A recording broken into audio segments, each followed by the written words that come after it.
Bonjour, bienvenue sur ma chaîne Alpi Survie, pour les amateurs et les personnes aguerries au survivalisme. Aujourd'hui, nous allons voir ensemble mon sac à dos, ses attaches et ses fixations.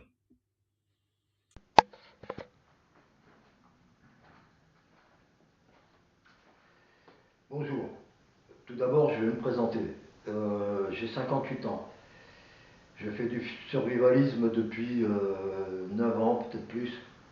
Et donc, je vais vous présenter mon sac.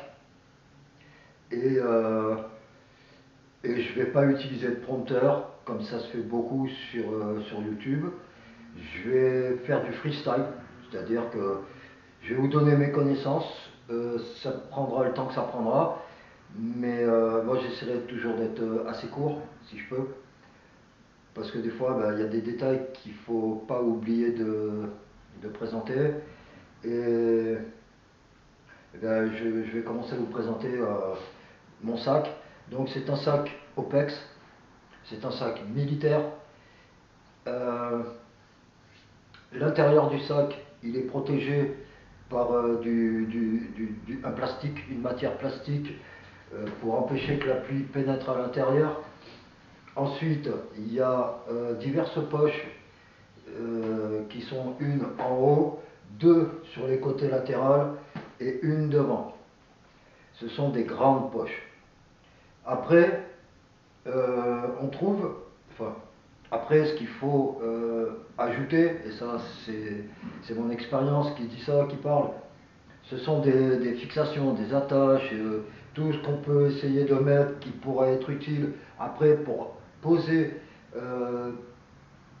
des affaires sur le sac.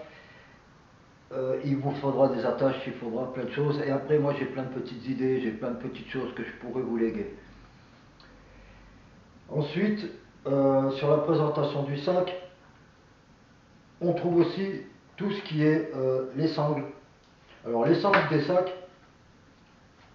elles ont tendance à être longues, très longues. Donc, bien sûr, il faut mettre des attaches. Les attaches, j'en ai acheté, voilà une attache. On trouve ça sur YouTube ou sur Temu. Après, euh, sur le côté, en attache, j'ai pris des chouchous. Alors un chouchou, c'est ça. Voilà. Mais il y a aussi ce type de modèle que vous pouvez acheter sur AliExpress ou Temu, pareil.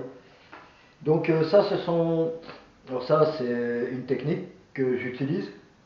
Et ça, ce sont les attaches qu'on achète, qu'on peut utiliser sur des sacs qui sont comme le mien, avec des attaches molles. Ça s'appelle les attaches molles. Hein. Mais il y a des attaches molles qui sont aussi en velcro. Comme velcro, c'est ça. Hein. Voilà. C'est-à-dire vous prenez, vous le collez et ça doit normalement tenir. Moi, je préfère ce type d'attache, de fixation. Donc, pour continuer ici, comme je vous ai dit, il y a diverses fixations. Ce modèle-là de fixation, c'est un modèle pour normalement, on met une bouteille, c'est un support de bouteille. Hein. Moi, j'utilise pour une autre fonction. Il y a donc, comme je vous ai montré là, ces attaches que j'ai remplacées par des chouchous.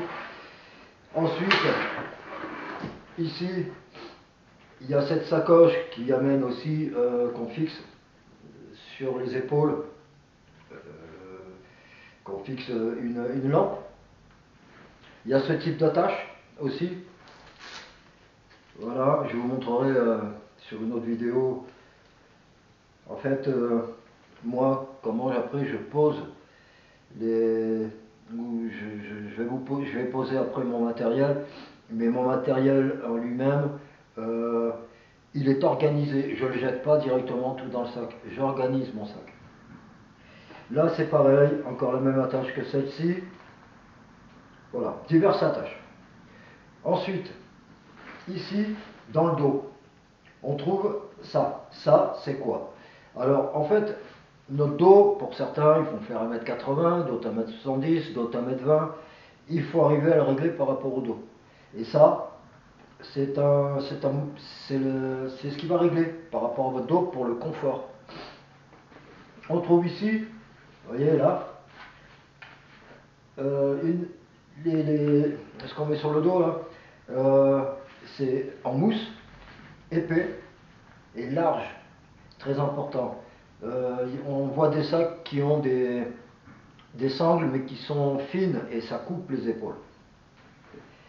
Ici c'est pareil, à ce niveau-là, il y a une mousse, bas du dos et même au niveau de la ceinture. Et vous remarquerez aussi qu'au niveau de la ceinture, c'est pareil, c'est pas juste une petite sangle, c'est du large.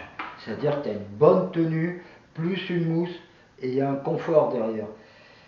C'est aussi mon sac, parce que je l'ai acheté depuis un moment, je ne sais pas s'il le fabrique encore. C'est un modèle qui... donc ici c'est respirant, c'est-à-dire que je peux transpirer, ça séchera bien plus vite. Et ça laissera peut-être un peu moins d'odeur. À ce niveau-là, au niveau des poumons, donc on trouve donc la fixation qui viendra se mettre ici, hein, clac. Mais ce modèle, il a un élastique. Ce qui veut dire que on ne trouve pas ça sur tous les sacs, c'est dommage. Parce que ça ne doit pas coûter plus cher de mettre un élastique et d'avoir cette fonctionnalité. Donc on retrouve sur ce sac ce système et c'est bien pratique quand le sac il est lourd et qu'il faut après marcher pendant des heures. On se sent vraiment compressé. Lorsqu'on n'a pas... Là, ça bouge avec vous, il y a un mouvement avec vous. Ici, bon, vous remarquerez aussi que ce sont des grosses accroches. C'est pas des petites accroches sur des gros sacs. Non, c'est du balèze. C'est un sac militaire. Au-dessus, encore des attachements et une poche intérieure. En dessous, une poche qui va être utile pour ranger ses vêtements. Ici, il y a une séparation en tissu. Donc, un sac qu'on peut couper en deux, se dire les vêtements ici et le matériel là. D'accord? Ce sac qui doit faire 65-70 litres, on peut le monter jusqu'à 90 à 100 litres. Moi, je ne vous le conseille pas. On ne dépasse pas ce niveau. Voilà, moi je ne dépasse pas ce niveau, en général. Une poche de devant. On a des grosses poches, remarquez. Une poche devant avec des attachements.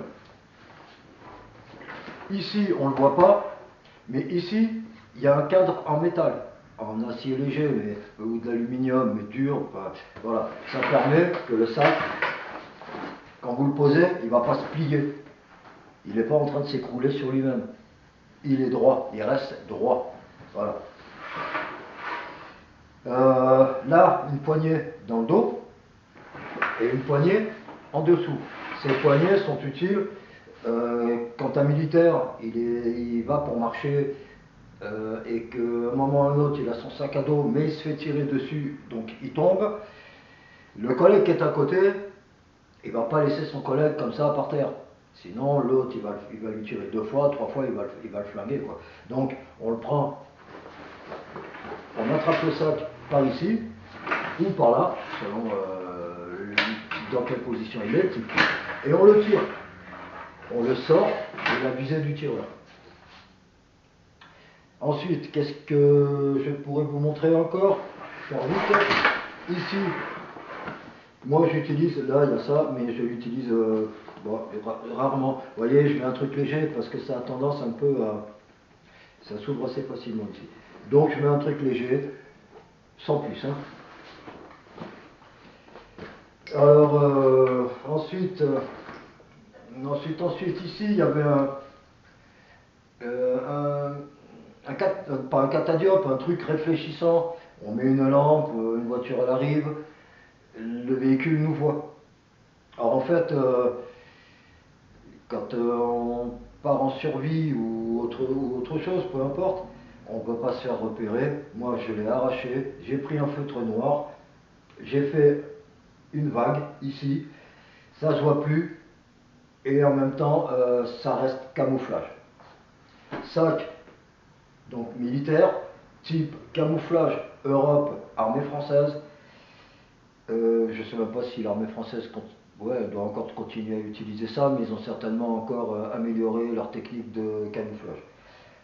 Bon, en tout cas, c'est un modèle camouflage Europe.